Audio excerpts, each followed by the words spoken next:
Hello' guys. তো আজি আছিলে এডভান্টেজ আছাম 2.0 প্ৰথমটো দিন। আমাৰ কলেজতো ইনভাইটেশ্যন আহিছিলে, সেইকাৰণে আমি এতিয়া আমাৰ ডিপাৰ্টমেণ্টৰ পৰা যাবলৈ ওলাইছোঁ। গাইজ, এডভান্টেজ আছাম আহিছোঁ, চাকৰি বিচাৰিব লাগে এতিয়া। ইলেক্ট্ৰনিক্সৰ মানুহ মই আহিছোঁ ইয়াত। হেল্ল' গাইজ, ইলেক্ট্ৰনিক্সৰ মানুহ চাকৰি বিচাৰিব লাগে ছেমি কণ্ডাক্টৰ। নমস্কাৰ। মইতো চাকৰি পালে নেকি? আমি চাকৰি পোৱা নাই, আমি চাকৰি বিচাৰিছোঁ। এয়া কাৰ্ড।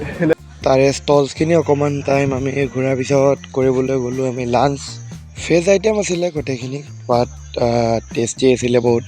পনীৰ, আলু গোবি, ৰাজমাহ, পোলাও, নান চব আছিলে। খাইছোঁ আৰু পূৰা।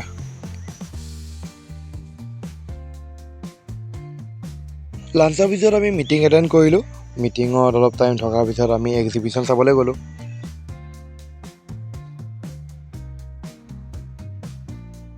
আৰু তাতে লগ পালোঁ মই ডিম্পু দাক।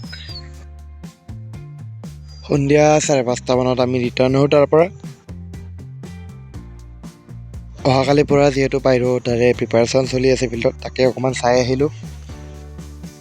আজি ভিডিঅ'টো ইমানেই। ভিডিঅ'টো সম্পূৰ্ণ কৰিছোঁ বাবে ধন্যবাদ।